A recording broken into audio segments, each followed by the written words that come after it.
un peu partout, l'agriculture, en tout cas l'agriculture moderne, se confondait à la grande agriculture de business.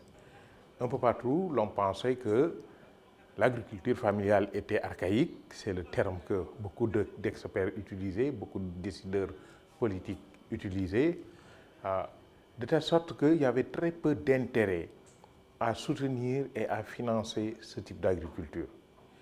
Il a fallu que le CNCR travaille largement sur la question et démontre sur le plan économique la viabilité de l'exploitation familiale, démontre aussi sur le plan environnemental la viabilité et la durabilité de l'exploitation familiale, mais également le rôle important que ce système de mise en valeur des terres peut apporter en termes de lutte contre la pauvreté et la faim.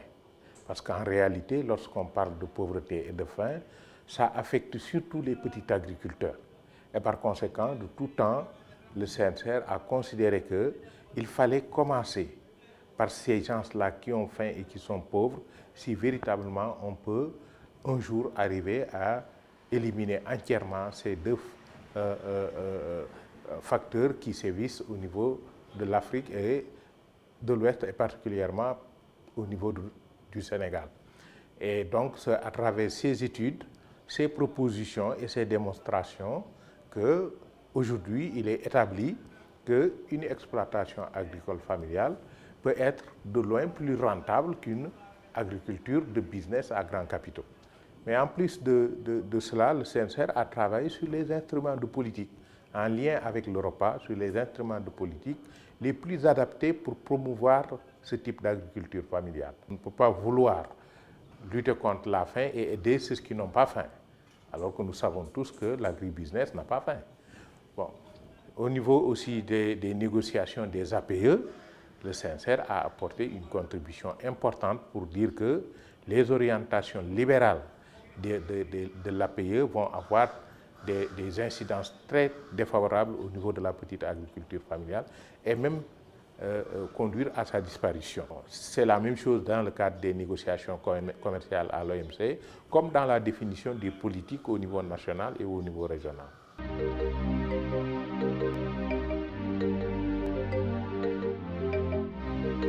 En termes de priorité, moi j'allais les résumer tout simplement en deux. D'abord, le CNCR doit poursuivre et renforcer son rôle de défense des intérêts des agriculteurs. Parce que c'est ça sa mission fondamentale. Faire de telle sorte que partout où besoin est, le CNCR soit présent pour dire que c'est ça qui est bon pour les agriculteurs, c'est ça qui risque de pénaliser les agriculteurs, c'est ça qui risque de détruire notre agriculture. Bon. Et pour le faire, effectivement, le CNCR doit renforcer, comme il a eu à le faire jusqu'à présent, sa présence au niveau du terrain. Chaque année, le CNCR organise des tournées nationales. Il faut que ce dialogue-là se poursuive, se maintienne et s'intensifie pour que les populations qui sont au siège du CNCR sentent que, effectivement, le CNCR est toujours à leur écoute. Le CNCR défend bien ses intérêts en conformité à leurs aspirations. Ça, c'est un premier axe sur lequel le CNCR doit renforcer sa position, etc. Le deuxième axe maintenant, c'est l'axe économique.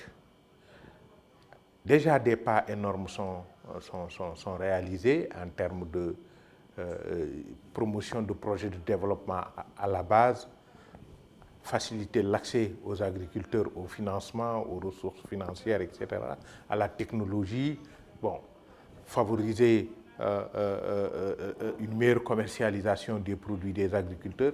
Ce sont des domaines où le CNCR, en collaboration avec l'ASPRODEP, doivent renforcer leur position. Donc, en termes plus clairs, il s'agira effectivement de permettre aux agriculteurs de mieux développer la production, de mieux se positionner sur la chaîne de valeur et capter une partie des gains qui découlent de cette chaîne de valeur. Nous savons qu'il y a énormément d'exigences autour de cela, en termes de qualité, en termes de normes à respecter, en termes de dispositifs organisationnels à mettre en place, en termes de responsabilisation. Il y a toute une gamme d'activités qu'il faut mettre en place pour que la dimension économique se renforce. Il va falloir également tisser plus de liens avec les autres organisations qui sont dans le champ du développement et particulièrement ceux qui sont très près de l'action du CNCR, c'est-à-dire le secteur primaire agricole. Par exemple, comment se concerter avec les acteurs industriels qui sont dans une autre organisation pour qu'ensemble on puisse réfléchir sur comment on peut aider cette industrie à disposer de la matière première et que cette industrie aussi nous aide à augmenter notre production et à vendre à des prix plus rémunérateurs.